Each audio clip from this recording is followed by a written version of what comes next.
You are welcome to my channel.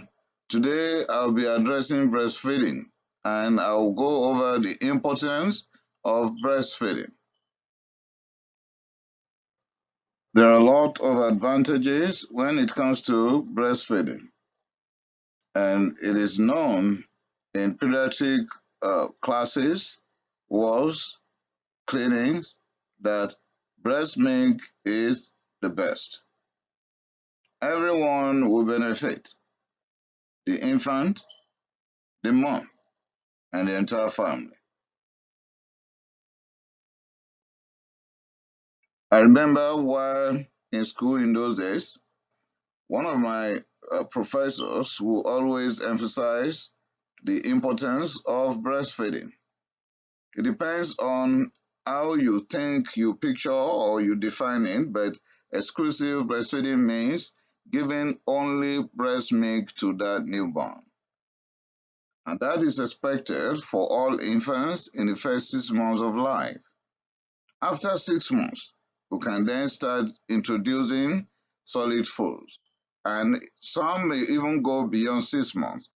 I've seen a case of a woman who chose to give only breast milk to her first newborn babies for nothing less than 10 months each. Colostrum. Colostrum is the first milk that woman who has just given birth to a child will produce. And that will occur in the first 2 to 4 days after delivery. It will be the first milk produced by the mom. It is yellowish in color, very rich in protein, helpful in immunity, and there's no fear here because it is easily digested and easily absorbed. It promotes maturation of the gut, and it is superior to any other nutrients that you can give to that newborn. Breast milk content: IgA, as hemoglobin A, lysozyme, lactoferrin, free fatty acids, mucins, white blood cells, oligosaccharides that will have antimicrobial activities, and with that, it will help in preventing necrotizing enterocolitis. There will be polyunsaturated fatty acids, interleukin 10, and platelet activating factors.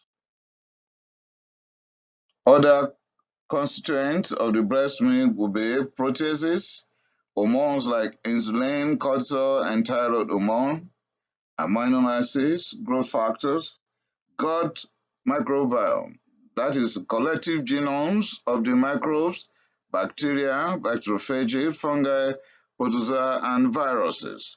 So it will help in the gut microbiome development. Benefits of the breast milk to infants: immunological system will be well developed.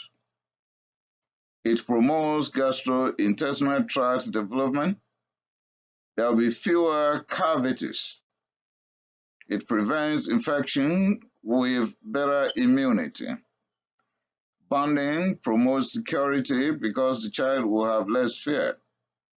Decreased pain sensation through bonding. Decreased lactose intolerance. Decrease the rate of gastrointestinal tract problems like diarrhea or constipation. Actually, they have alternate diarrhea and constipation if the child is only on breast milk. Decrease necrotizing enterocolitis in preterm infants if the child is on exclusive breastfeeding. Less nappy rash, less thrush, increased gastric emptying, decreased malnutrition, decreased obesity, decreased respiratory diseases, decreased otitis media.